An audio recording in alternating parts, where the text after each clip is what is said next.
Good morning. This is Ogle's Fish Room. Ogle Warfield speaking. This is my 75.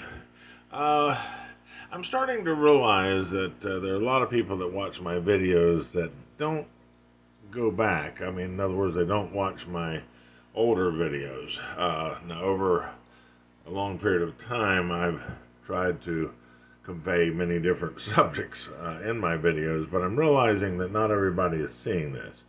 So a lot of people are only seeing and commenting on my very latest videos. So today, I went through a couple of days ago all my tanks and talked about the fish maybe, but nothing about the basics. So I'm going back to the basics today. I'm going to try not to make this too long-winded, if that's possible for me. Anyway, this is my 75. There is tannic acid in the water, which does not hurt the fish. Actually, it is better for the fish. It's almost like an antibiotic to most fish. It actually helps them to be healthy. But I don't personally like the look. But in this particular tank, as you can see, there's the top of my tank, which has a huge stump sticking out of it. The stump was too big to get in my tank. So what you see here is two different limbs coming down off that stump. I'm sorry, I'm trying to. Okay, one goes this way, comes all the way over to the front. It's very elaborate, very extensive. Uh, and you may not be able to see this, but there's a piece that goes all the way to the back wall. There's a piece of wood with a nubia sitting on that branch, actually. The other branch is over here, quite large, goes in many different directions. One piece is coming down here underneath this rock. You can see several different pieces of the branch. So this just barely, that's why the stump is sticking out the top of the tank, because it's quite large. This is another branch off the main branch, comes over here and actually touches the wall here, as you can see. So this just barely is fitting in this tank. As I said, I tried to put the stump part in, but it simply would not, because the 75 is so large it has to have a brace across the top. So I simply could not get that inside. Anyway, I won't go into elaborate on that, because I tried many different versions, many different ways to get it in here, but it just simply would not work. So I turned it upside down, put the branches in. So, okay, back to the basics that I was talking about. All my tanks have sand substrate. I personally prefer this. I watch a lot of other videos on fish keeping on YouTube, and I see all the variety of opinions and what people do. I personally think there are a lot of, I'm not criticizing anybody, I'm just trying to make a point. I am retired. I am 68 years old. I have a very small retirement. I love my hobby. I get so much pleasure out of this. I can't even describe it. It just it relaxes me. It does a lot for me, and I enjoy immensely planting and aquascaping and rearranging things, and it's just adds to my life. Um, but an awful lot of people on YouTube with these friggin' gorgeous planted tanks, they are putting literally. I listened to one day, and he literally said that he had put $1,200 worth of plants in the tank to get it to look that way. Now, if you have that kind of money, more power to you. That's wonderful and great, and Godspeed. But I don't. Okay? So I do what is practical, what works for me. Sand, as you can see how clean my bottoms are. No pun intended. But look at the sand. Look how clean it is. Do you see fish poop anywhere? Do you see clumps of anything anywhere? No. That's because I have wave runners or wave makers up here. I've got one facing the back, which basically I have an air, you can't see all this, but anyway, I have an air bubbler back there, and it goes right up to the wave maker, and it blows all these tiny things that you might think is uh, crap of, of some kind floating around. Is not crap. It's oxygen. It is air bubbles that have been broken up into tiny, tiny pieces and aerating the entire tank. If you look down here, you will not see that because, well, you might see one or two, but it's pretty clear down here because the air is only blown around so much and then it goes up. Any particles that you see moving around down here is food because I just fed them. That's why everybody's going crazy. There's my yo-yo loaches, coolie loaches. The striped ones are yo-yo loaches there. The long, skinny ones are the coolie loaches. I have 15 of these in here. I love these guys. The black ones that you see are gray or brown or whatever you want to call them. Well, there were a bunch in front of my eyes a second ago. When I first feed them, you'll see all 15. I tell you that. They come out and about. But anyway, these are cheaper than the colorful ones. Same family. These are referred to as black, even though to me they are not black. They're brown or in some cases gray. But at any rate, these are like $269, $259, something like that. Very inexpensive compared to the orange and black ones that are gorgeous. I'm not criticizing that. I just can't afford them because I like, as you can see, I don't believe in having one or two of something. I like groups. I like, as you can see, certain fish enjoy being together, enjoy playing with each other. It makes them happy. Anyway, just I think enriches their lives in the tank. If you're going to put something in a glass box, you need to make them happy. You need to do the best you can to duplicate their natural environment and something that they would feel comfortable in. Another reason for all my structure, yes, it puts out the tannic acid, but the fish just love swimming around everything. I told you this the other day, I just put these, there are 14 of these long-finned, sorry about the scratches, but this is a terribly old tank. There he is. But anyway, these are long-finned black skirt tetras. I just moved them from one of my other tanks that you'll see in a moment. And they seem much happier in here because they've got a lot more room. I have a wide variety of fish in this tank. Nobody's aggressive to one another. The only aggressive fish I had at one time were Filamatosa barbs that got so large that they were running around with my black neons, which you see a group of in the back there in their mouths. As soon as I saw that, they went to another home. But anyway, okay. I'm going to try to move on because I'm talking too much about the fish. Okay. It is important to make the fish happy, yes. But I do that by doing simplistic things. First off, I don't care what anybody says, sand is tight enough and smooth enough that a lot of the waste, if you will, does not get down in there and ferment and create worms. And I mean, I've watched videos where people are cleaning their tanks online. It's like, oh my God, what are all those bugs swimming around? It's crazy. The sand is too tight for that. Things can't get down in there, and there's no reason for bugs to be down in there because there's no anything for them to eat down in there. There's not a lot of waste. Again, wave makers are blowing the, this is facing toward the front and down. You should see some movement here on my plants.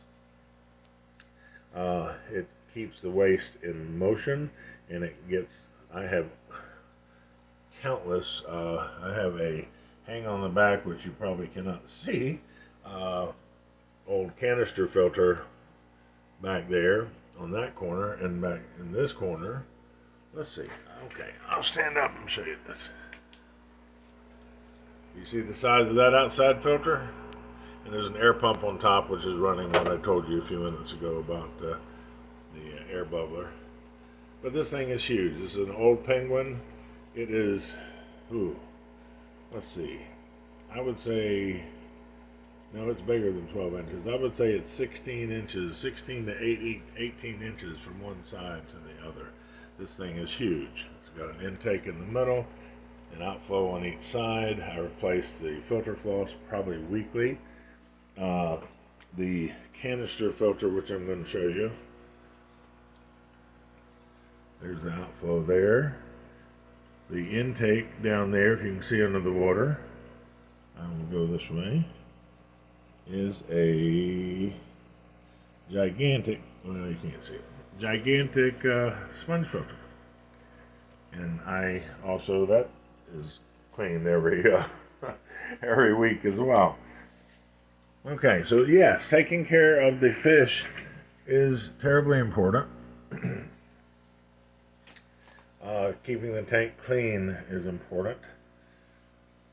The plants I use, no, I'm not going to have a beautiful carpet of plants like you see, because they're using God knows how expensive substrate that have all kind of fertilizer, which I just don't agree with. I think you're just, anyway, don't get me started on that. I'll stick with the basics. The basics is this. The plants I put in the ground, this is not in the ground. This is a Java fern. It is glued to a little cave that I have in there. These are different kind of crypts. This particular one you're looking at is called an undulata. Undulata. And the other ones are Winty green, like the smaller ones here. I've actually taken some of these out and put them in other tanks because I'm having a hard time finding nice looking crypts. They're called Cryptocorpus, but most people in the pet business, just fish business, just call them crypts.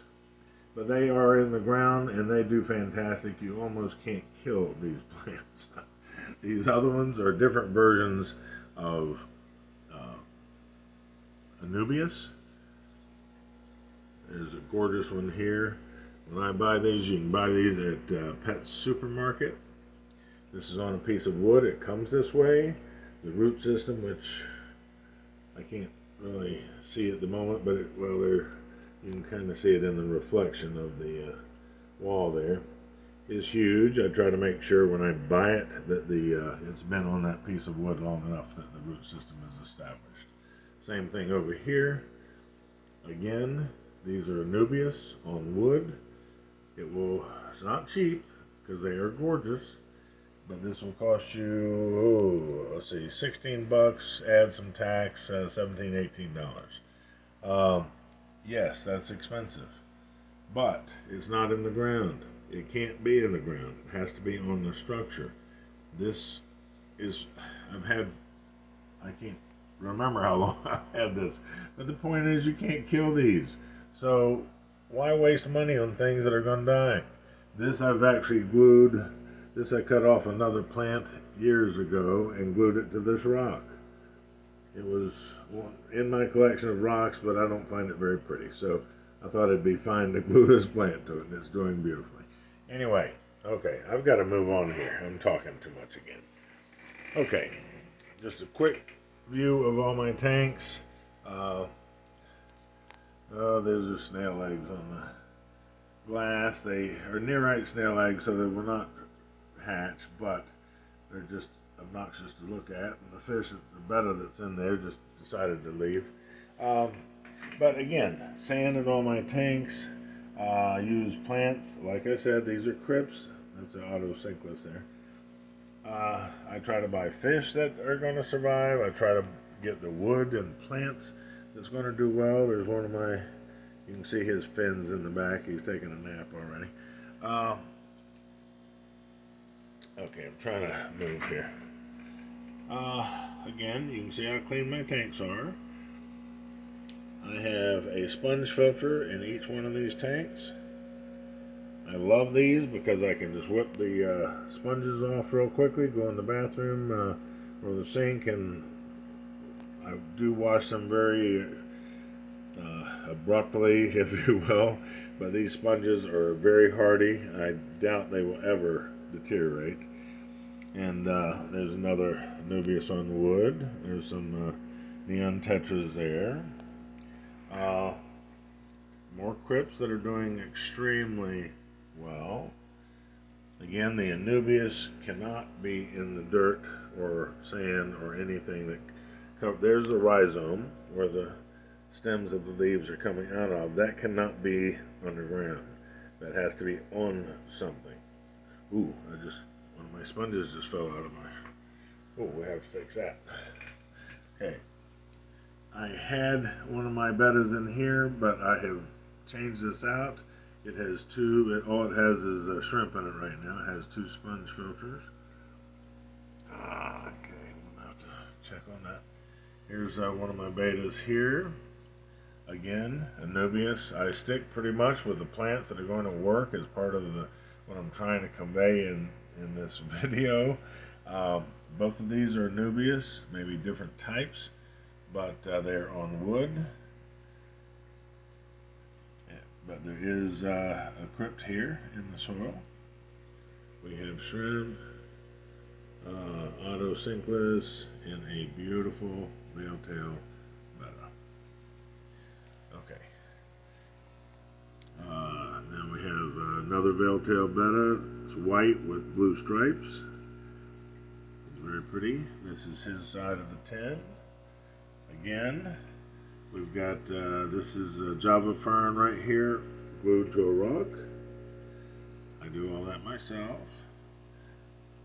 Java fern glued to this little coconut hut here. This is pretty much all Java fern, glued to a different piece of wood up there. Some crypts, just baby crypts over here. I just put them in there. A little bit bigger one here. This is Anubias back there on the wood.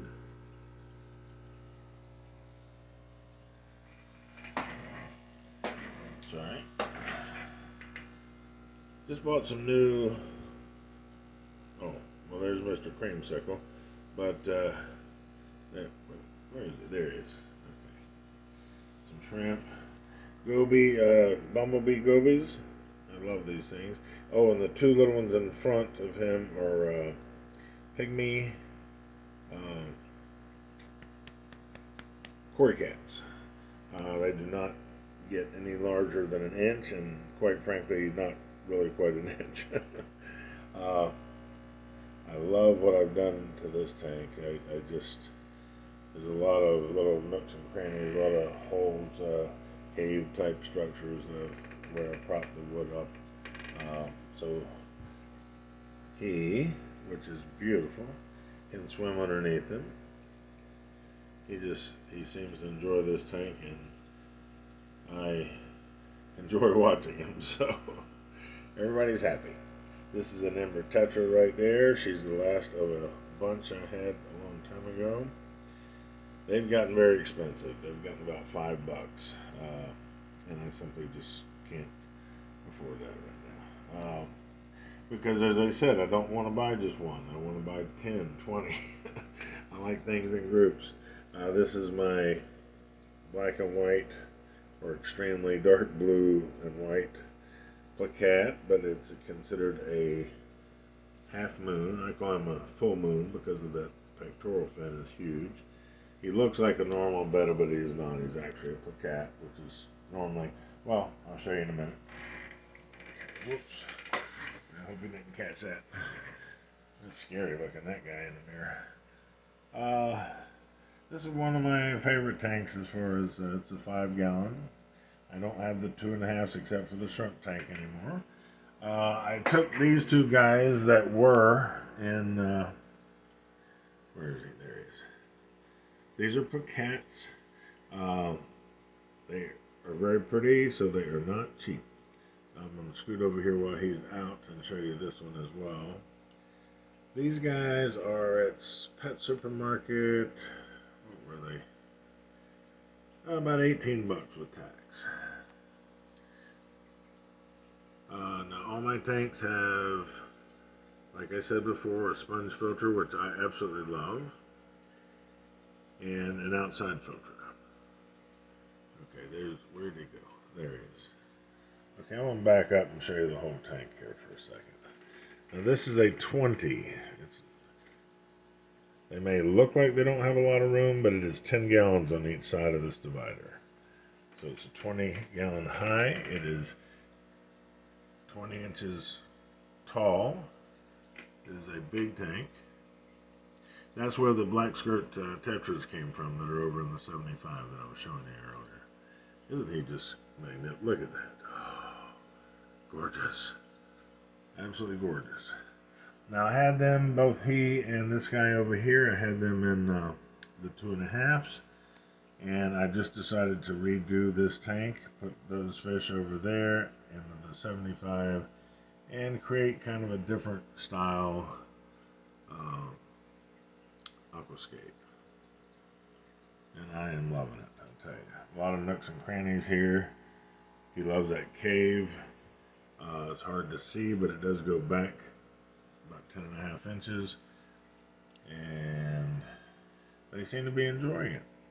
I have 3.